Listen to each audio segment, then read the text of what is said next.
मेरे YouTube channel math solution में आपका स्वागत है। यदि आपने अभी तक चैनल को सब्सक्राइब नहीं किया है तो प्लीज़ चैनल को सब्सक्राइब कर बेल आइकन का बटन जरूर प्रेस कर लें, जिससे कि गणित के किसी भी प्रश्न पर बनने वाली वीडियो अपलोड होते ही नोटिफिकेशन के द्वारा आप तक शीघ्र पहुंच जाए। प्रश्न संख्या 4 है, आकृति में P समांतर चतुर्भुज ABCD के अभ्यंतर में अंदर स्थित कोई बिंदु है। P ये बिंदु है, समांतर चतुर्भुज है ABCD। दर्शाइए कि area of APB plus area of PCD, APB और PCD इन दोनों का एरिया, उसका योगफल हाफ एरिया ऑफ ABCD के क्षेत्रफल का आधा होगा। और उसके बाद area of APD area of PBC इस त्रिभुज और इस त्रिभुज का क्षेत्रफल इस त्रिभुज और इस त्रिभुज के क्षेत्रफल के योग के बराबर होगा। तो दिया क्या है हमें, ABCD एक पैरेललोग्राम है, एक समांतर चतुर्भुज है, ये आपको दिया है। और सिद्ध क्या करना है, पहले हमें सिद्ध करना है area of APB plus area of PCD is equal to half area of ABCD। दूसरा भाग प्रूफ करना है एरिया ऑफ APD धन area of PBC is equal to area of APB धन एरिया ऑफ PCD। तो इसके लिए हम क्या करेंगे, P से हमें APB की बात करनी है, तो हम इसके समांतर एक रेखा खींचते हैं AB के समांतर P से।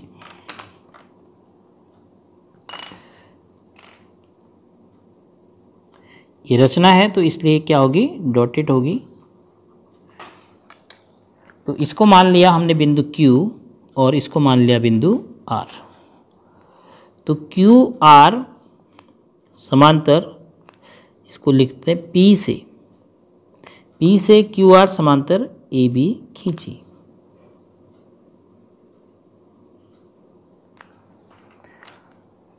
अब देखिए, अगर P से QR समांतर AB खींची है, AB DC के पहले से समांतर दी है क्योंकि ये एक समांतर चतुर्भुज है, तो QR DC के भी समांतर होगी। तो सबसे पहले हम ये लिख लेते हैं QR समांतर AB, ये क्या है, रचना है, कॉमा QAB समांतर DC ऐसा दिया है क्योंकि ABCD एक समांतर चतुर्भुज है। तो इन दोनों को मिलाने से हमें क्या मिल गया, इसीलिए AB दोनों जगह है, तो QR समांतर किसके होगी, DC की भी होगी, QR DC के भी समांतर। यदि हम इन दो त्रिभुजों की बात करें APB और DPC, तो दोनों त्रिभुज देखो समांतर रेखाओं के बीच में है, अलग अलग। तो अगर हम APB और AQRB समांतर चतुर्भुज की बात करते हैं, तो APB का क्षेत्रफल समांतर चतुर्भुज AQRB का आधा होगा। अब समांतर चतुर्भुज क्यों कहा AQRB को, क्योंकि AQB R के समांतर है और QR AB के समांतर है। अब देखिए, QR समांतर AB ये रचना है और AQ समांतर BR ऐसा दिया है। तो इसीलिए अब क्या हो गया, AQRB एक पैरेललोग्राम है, समांतर चतुर्भुज हो गया। क्यों, क्योंकि सम्मुख भुजाओं के दोनों समांतर चतुर्भुज है, दोनों युग्म समांतर है।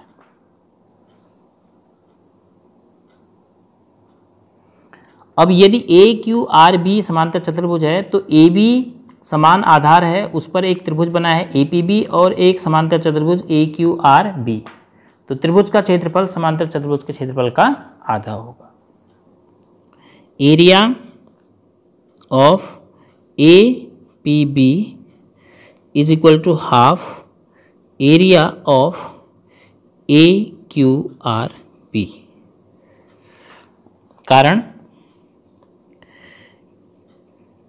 एक ही आधार एवं एक ही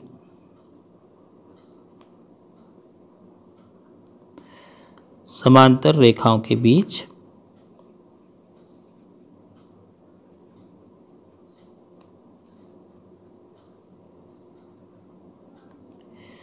त्रिभुज एवं समांतर चतुर्भुज। एक ही आधार एवं एक ही समांतर रेखाओं के बीच बने त्रिभुज का क्षेत्रफल समांतर चतुर्भुज के क्षेत्रफल का आधा होता है। तो क्या अब इसी प्रकार हम DPC और DQRC के बारे में कह सकते हैं।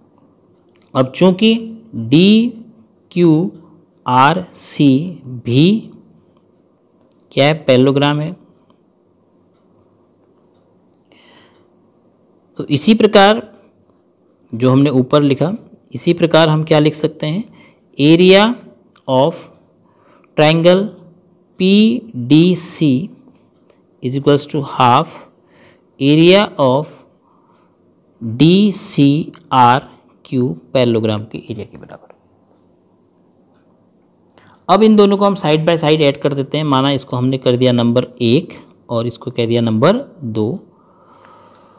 तो फर्स्ट प्लस सेकंड करने पर आपको क्या मिलेगा, आपको मिलेगा area of APB plus area of PDC is equals to half area of AQRB plus half area of DCRQ।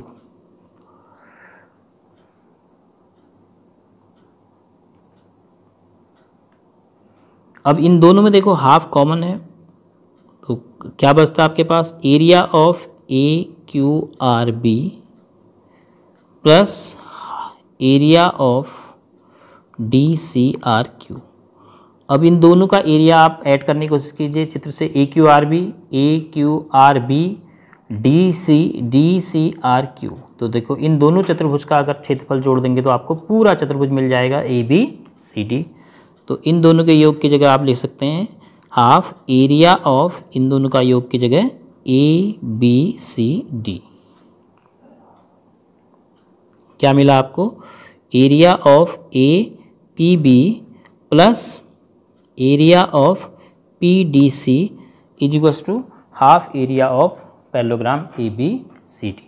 यही हमने सिद्ध करना था। फर्स्ट पार्ट हमारा प्रूफ हो गया। अब दूसरे पार्ट में APD प्लस PBC, देखो एक्स्ट्रा आया है APD plus PBC, APB plus PCD वही है, देखो APB प्लस PCD वही है। तो अब हम APD और PBC को देखें, APD और PBC अगर हम यहां से अब समांतर रेखा खींचेंगे,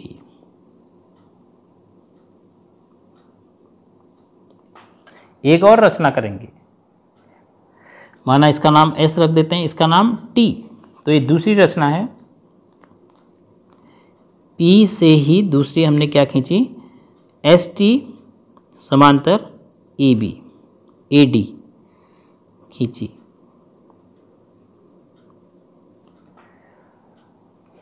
तो अब आप ASTD के बारे में क्या कहेंगे। ASTD एक समांतर चतुर्भुज होगा क्योंकि AS और DT पहले से समांतर हैं और AD और ST अब रचना से समांतर हो गए। तो समांतर भुजाओं, सम्मुख भुजाओं का दोनों युग्म समांतर हो गए, तो आप इसको समांतर चतुर्भुज कहेंगे। ऐसे ही ST BC के समांतर हो गया, क्योंकि जब ST AD के समांतर है और AD BC के समांतर है तो ST और BC भी समांतर हो गई। और SB और TC पहले से ही समांतर हैं क्योंकि AB और DC ABCD के समांतर चतुर्भुज होने से समांतर थे। तो इधर का हाफ भी हाफ से ज़्यादा है, SBCT भी एक समांतर चतुर्भुज हो गया। तो अब देखिए एस बी सी टी में बी सी आधार पर एक त्रिभुज बन रहा है पी बी सी, और इसी आधार पर एक समांतर चतुर्भुज बन रहा है बी एस टी सी। तो इस त्रिभुज का क्षेत्रफल इस समांतर चतुर्भुज के क्षेत्रफल का आधा होगा। इसी प्रकार ए पी डी त्रिभुज का क्षेत्रफल ए एस टी डी का आधा होगा। तो जब इसी प्रकार आप जोड़ेंगे, जैसे आपने यहाँ पर साइड बाय साइड जोड़ा था, तो आपको तब क्या मिलेगा, ए पी डी का क्षेत्रफल धन बी पी सी का क्षेत्रफल बराबर 1/2 ए एस टी डी धन 1/2 एस बी सी टी, और इन दो समांतर चतुर्भुजों के क्षेत्रफलों का योग ही ए बी सी डी के बराबर है। तो हम यह सिद्ध कर पाएंगे कि area of A P D plus area of P B C B 1/2 area of A B C D है। तो इन दोनों का योग भी इसका आधा है, इन दोनों का योग इसका आधा हम कर चुके हैं सिद्ध। तो इसका मतलब ये दोनों भाग आपस में बराबर हो जाएंगे। तो इसको हम लिख लेते हैं हमारा परिणाम नंबर 1। इसको रोमन में नहीं बल्कि अंग्रेजी के 1 के रूप में हमने लिख दिया। अब हम सिद्ध करना चाह रहे हैं ए पी डी और बी पी सी का क्षेत्रफल। तो ए एस टी डी और एस बी सी टी के पदों में।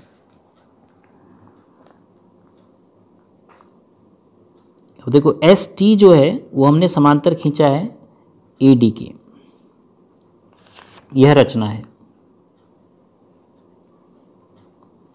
उसके बाद ए डी जो है वो समांतर है बी सी के, ऐसा दिया है क्योंकि ए बी सी डी क्या है, एक समांतर चतुर्भुज है, ऐसा दे दिया गया है। इसीलिए एस टी और बी सी क्या हो गए, समांतर हो गए। एस टी और बी सी समांतर हो गए। अब ए एस समांतर डी टी पहले से ही हमारे पास है, ऐसा दिया है।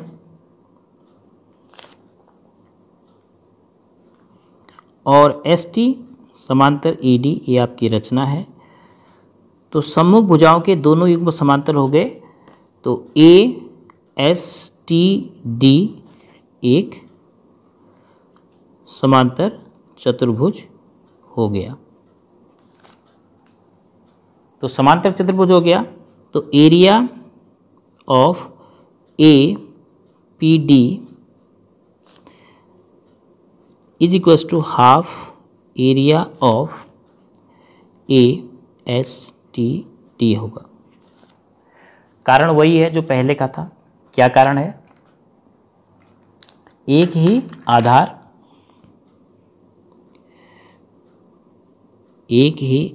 आधार एवं एक ही समांतर रेखाओं के बीच त्रिभुज एवं समांतर चतुर्भुज का क्षेत्रफल क्या होता है, बराबर होता है। तो इसी प्रकार आप सिद्ध कर सकते हैं एरिया ऑफ राइट साइड से B P C is equals to half area of S B C T समांतर चतुर्भुज। तो इसको नाम दे देते हैं नंबर 3 और इसको नाम दे देते हैं नंबर 4। तो इन दोनों को हम साइड बाय साइड जोड़ देंगे तो हमें क्या मिलेगा, area of A P D plus area of B P C is equals to half area of A S T D plus half area of S B C T. तो half common है, फिर से कोष्टक में लिख लेते हैं area of A S T D plus area of S B C T. और इन दोनों को आप चित्र में मिलाओ, ए एस टी डी और एस बी सी टी, तो पूरा ही चतुर्भुज का क्षेत्रफल आपको मिल जाएगा। समांतर चतुर्भुज क्या मिल गया, ए बी सी डी का क्षेत्रफल इसके बराबर होगा। अब इसको आप नंबर 2 नाम दे सकते हैं। तो एक एवं 2 को अब आप मिला लीजिए। 2 को मिलाने पर इन दोनों को मिला देंगे तो आप एक में देखिए, पहले एक के बाएं पक्ष में आपके पास क्या है, एरिया ऑफ एपीबी धन एरिया ऑफ पीडीसी बराबर हाफ एरिया ऑफ एबीसीडी। यहाँ है एरिया ऑफ एपीडी धन area of PBC equal to half of area ABCD. तो राइट हैंड साइड में बराबर हैं तो लेफ्ट हैंड साइड भी दोनों के बराबर रहेंगे। तो इसका मतलब है area of APD plus area of BPC is equals to area of बाएं पक्ष पहले का APB plus area of PDC. यही आपको सिद्ध करना था, तो हेंस प्रूव्ड। दूसरे भाग के थोड़ा सा लेंदी जरूर है लेकिन है आसान, क्योंकि आपने एक समांतर रेखा से पहला भाग सिद्ध किया क्यूआर से, फिर ऐसे ही एक समांतर रेखा आप एसटी भी खींच सकते हैं, जिससे कि आप इस त्रिभुज और इस त्रिभुज का क्षेत्रफल का योग पूरे चतुर्भुज का आधा कर सकते हैं। तो फिर हमें ये पता चल जाएगा कि इस चतुर्भुज और इस त्रिभुज का क्षेत्रफल का योग इस त्रिभुज का मतलब ए पी बी और इस त्रिभुज के क्षेत्रफल के योग के बराबर रहेगा। अर्थात नंबर 1 और 2 क्षेत्रफलों का योग नंबर 3 और नंबर 4 त्रिभुज के क्षेत्रफलों के योग के बराबर।